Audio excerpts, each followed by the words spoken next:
Bonjour, alors aujourd'hui on va scruter le problème des diviseurs de Dirichlet. Donc c'est un problème ouvert en fait, encore ouvert maintenant, on verra pourquoi, même si on va en garder des résultats intermédiaires. Euh, c'est un problème qui a été lancé par Dirichlet, qui a engendré de magnifiques résultats en théorie analytique des nombres. Je vous conseille, si ça vous intéresse, de regarder pour avoir un aspect un peu historique, mais avec des vrais jolis morceaux de maths dedans. L'article dans Quadrature 71 de Olivier Bordelès. Et en même temps, ça fait aussi un joli développement qui à la fois met un pied dans l'arithmétique, mais un autre pied surtout dans l'analyse, puisqu'on va voir l'arrivée de la série harmonique. Ce problème se trouve dans Oro X ENS, tome 3, de Francinou, Gianella, Nicolas. Page 244. Alors, on va le voir en deux volets. Une première approximation, un premier volet, un second volet plus fin, et puis après, on va rentrer dans les conjectures, les ouvertures, disons le troisième volet, qui est une espèce de toit ouvrant du deuxième étage.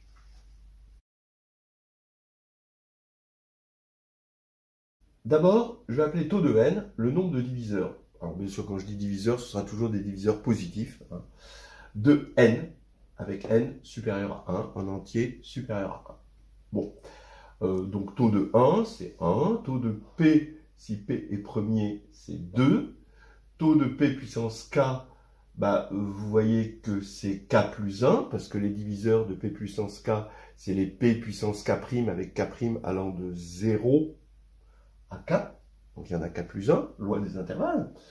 Et puis taux est une fonction, c'est une fonction multiplicative de l'arithmétique, c'est-à-dire que taux de n, ça va être si n c'est égal au produit des p pour p premier puissance la p-valuation de n, alors, dans p premier, alors taux de n c'est le produit des nup de n plus 1, avec le théorème fondamental de l'arithmétique, c'est immédiat.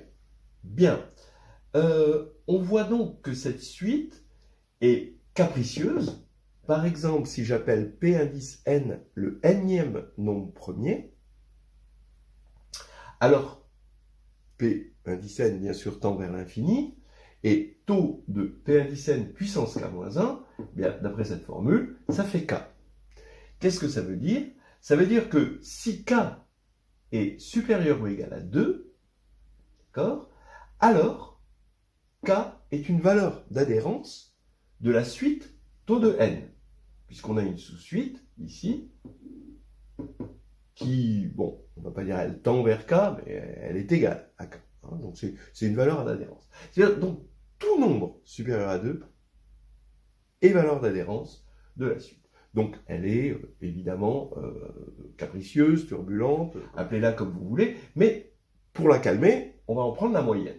Donc je vais appeler dans la suite mu n la moyenne des taux de k pour avoir une idée de ce qu'elle vaut en moyenne. Voilà. Alors, donc là, c'est une moyenne, bien sûr, ici, qui va être définie par 1 sur n, somme de k égale 1 à n, de taux de k. Et on veut avoir une idée de combien vaut mu indice n en fonction des fonctions usuelles de n. On se doute, à cause de ceci, que ça va tendre vers l'infini, mais on voudrait avoir une fonction qui tend vers l'infini et qui va ressembler à mu n parmi les fonctions usuelles, c'est humain.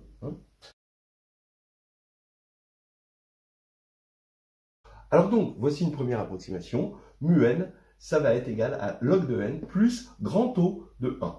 Ce qui veut dire que mu n moins log de n est borné par voilà, en valeur absolue, hein, est borné par un grand M. Hein. Il existe un grand M, indépendant de n, évidemment, qui va borner ça. Bon, c'est déjà pas mal. Alors, on va voir comment on montre ça.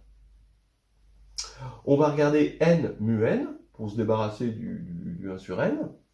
Et donc, c'est égal à somme de k égale 1 à n de taux de k. Mais qu'est-ce que c'est que taux de k? Ben, c'est la somme des 1 à chaque fois que d divise k. Pas fait grand-chose jusqu'à présent, mais maintenant, ben, bien sûr, quand ça coince, ben, on essaye de décoincer en tentant autre chose. Ben, je vais inverser les rôles de d et k. Je vais mettre d en premier. D, c'est pour l'instant un entier positif, puisqu'on a dit que c'était des diviseurs positifs. Et je fais une somme sur D, cette fois-ci, mais maintenant, je vais regarder les k multiples de D quand k va de 1 à n. Donc, tous les multiples de D, compris entre 1 et n. Bon, en gros, ce qui nous sert surtout, c'est le fait, on se doute que les multiples de D, hein, ça va être k inférieur ou égal à n. Alors, combien il y a de multiples de D? Eh ben, ça, c'est facile à compter. Il y en a exactement la partie entière inférieure de n sur d. D'accord? Bien sûr, bon, ça, on a déjà vu ça dans d'autres vidéos. Je vous laisse vous convaincre que c'est ça. Hein, d'accord? Le nombre de multiples de d qui sont inférieurs à n, vous allez avoir 1 fois d, 2 fois d, 3 fois d, etc. Jusqu'à n sur d fois d, mais il faut que n sur d soit un entier, donc le plus grand entier, hein, ce sera la partie entière inférieure de n sur d, et puis après ça va dépasser, le k va dépasser n. Donc ici, on a ceci. Alors d, bon, ici j'aurais pu mettre d supérieur à 1d ici, hein, voilà, et voilà, déjà on a avancé. Et maintenant on peut borner d, parce que si d dépasse n, eh bien ça fait 0, évidemment. Donc, c'est pas la peine de garder des termes nuls. Donc ici, on va prendre d de 1 jusqu'à n, qui va être le dernier terme non nul, et après on aura que des termes nuls, donc c'est pas la peine, on s'arrête à n. Voilà. Bon, pour l'instant, ça va. Alors maintenant, on sait que la partie entière de x, elle est comprise entre x moins 1 et x. Alors après, il y a un sens strict à gauche et un sens large à droite. Bon, on s'en fiche. Ça veut dire que, vous voyez, comme on a envie, quitte à mettre des grands taux de Landau, hein, ici, on a envie d'enlever cette partie entière qui nous gêne aux entournures, eh bien, je vais la remplacer donc par n sur d, voilà, plus grand taux de 1, puisque la différence est bornée par un nombre indépendant de n sur d, évidemment. Donc ici, attention à la parenthèse, hein, j'ai remplacé partie entière de n sur d par n sur d plus grand taux de 1, et maintenant, je développe, je vais avoir n somme de d égale 1 à petit n de 1 sur d, ici, plus, il va y avoir n fois grand taux de 1, mais n fois grand taux de 1, c'est O de n. Voilà.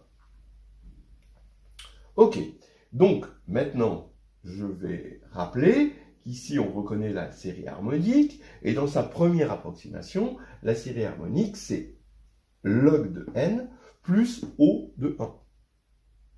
Alors, bon, c'est inutile de parler ici de la constante de l'air, hein, voilà, hein, on n'en aura pas besoin, pour l'instant.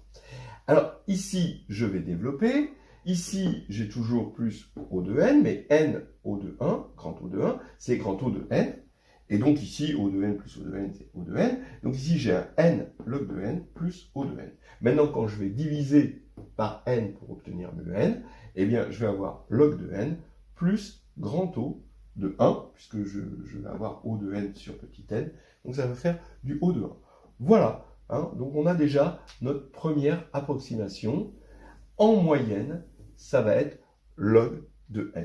Hein. On peut voir, par exemple, pour 4, allez, 4, qu'est-ce que c'est que la moyenne? Il faut faire 1 quart 2, alors pour 1, ça fait 1, pour 2, ça fait 2, pour 3, ça fait 2, 4 possède 3 diviseurs. Voilà.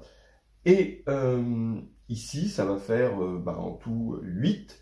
8 sur 4, ça va faire 2. Bon, on n'est pas encore dans le log de 4, mais bon, quand même, voilà. Alors, qu'est-ce que ça va faire pour 5? Ça va faire 1 cinquième de 1, plus 2, plus 2, plus 3, plus 2. Et là, ça fait 10. Tiens, ça fait encore 2. Tiens, c'est marrant. Mais bon, c'est pas... Voilà. C'était pas voulu. Bon, pour l'instant, on n'a rien de significatif. Mais en gros, si n était égal à 1 million, on voit qu'à une borne près, on est à peu près aux alentours de log de 1 million. Alors, le logarithme népérien de 1 million, c'est à peu près 13-14, hein, d'accord?